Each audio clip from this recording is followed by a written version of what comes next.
Pleasure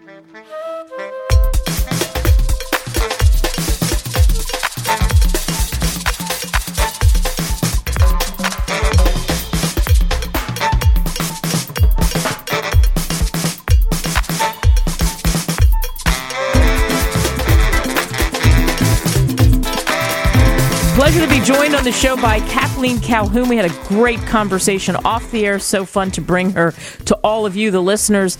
And she's written a book called SpiritDriven, Volume 1, a collection of song lyrics and poems. And wait till you hear about what drove her to actually pull all this together. Kathleen, thanks so much for coming on. Thank you. Glad to be here. So first of all, give us an overview of what we can expect from the book. The title kind of gives it away, but tell the listeners what they could expect.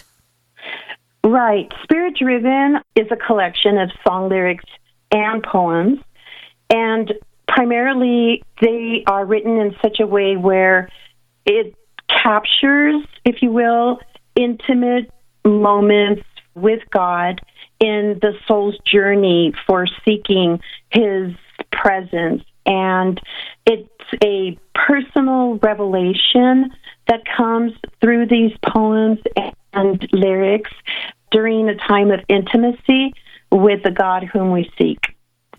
So for you, would you have ever thought that this would be what you would be driven to do, that you would pull this all together? No, not even. Not even, Kate. No.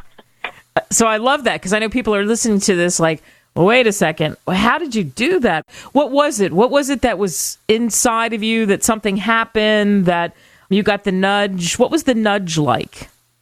It was painful, if I can be very honest. It was pain. It was in the time of my confusion, my times of darkness, if you will, when you're in that dark place and circumstances seem to engulf you, when you have your agenda of how your life is supposed to look like, and then the winds of life come and just knock you to the ground. But what I discovered is there was a time, I have to tell you, where I did not draw near to God. All these things would shut me down.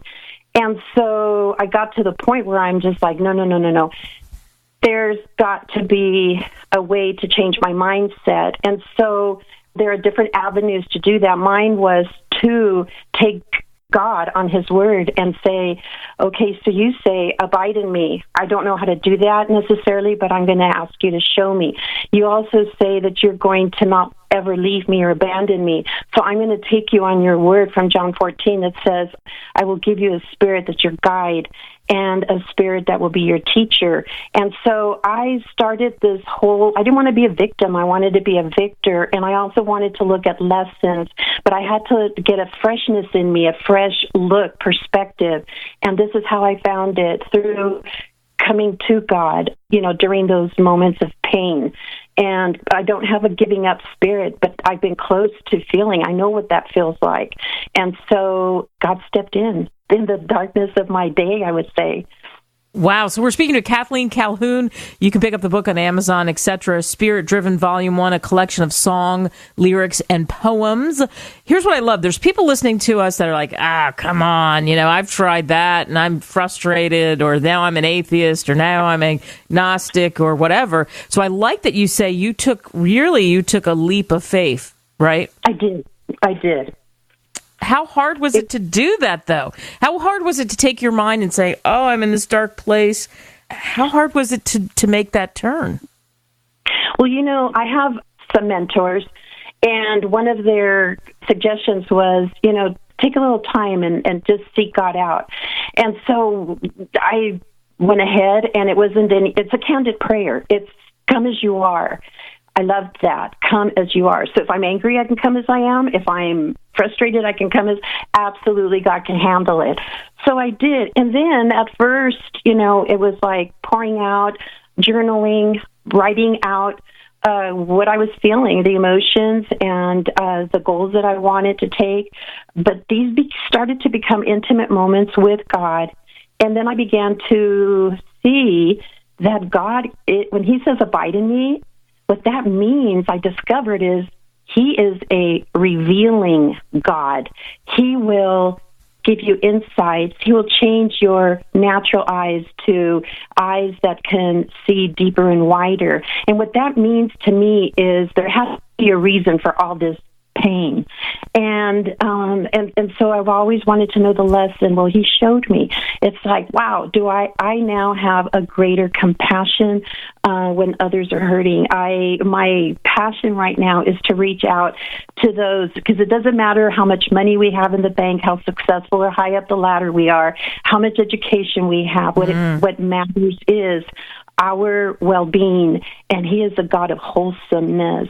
And it's been a great journey, and continue to be a great journey, because every day I'm challenged to love more. And I don't mean love in a general way. It's like day at a time. Who is going to be in my life today that's going to be better because I crossed their path and they crossed mine. It's like they give something to me too. So it prepares you to not miss those opportunities, because you are kind of on God's radar, and you tune into him, and he is able to bring situations that seemingly look absolutely on the surface mundane. And an example of that would be, I was getting my car fixed. There's a lady, waiting for her car to be fixed, and she started up a conversation with me, but because I've learned to walk this way, I could read her pain and her sadness behind a forced smile. And before I knew it, I was prompted to let that love flow, because I've been in the chamber room, so to speak, metaphorically. And so now my day is tuning into somebody's need. And I find out that day she was planning to commit suicide. She was fixing the car for her son. And because we spoke, because I didn't miss this opportunity, we became friends because of that. And so that's what I'm talking about. So this is, we seek for transformation. We want to be transformed. We want a better version of ourselves. I wanted a version that had no limits, that it was going to challenge me, and I was going to make, good out of all the pain that came into my way. And also, what I have found out and what I'm able to teach is that, and when I say teach, I'm a teacher, I'm in education, but what I mean is when we share, the teaching lessons become sharing sessions, is what I say to the students even. And they like that. And it's like, wow, we're just learning from one another. And so what I learned in all this is that others, are on their journey and they're seeking, and we just need to reach out to them and kind of like hold the rope. I'm a hiker, not I would say an amateur hiker, but I'm always up for a challenge. But it's like when you are walking up a trail, everybody takes care of each other. The first person that gets there turns around and holds on to the second one to lift them up. Sometimes we need that. We just need that little boost, that little, So as I walk through my day, I am now better able to be used. To use my opportunities and be used.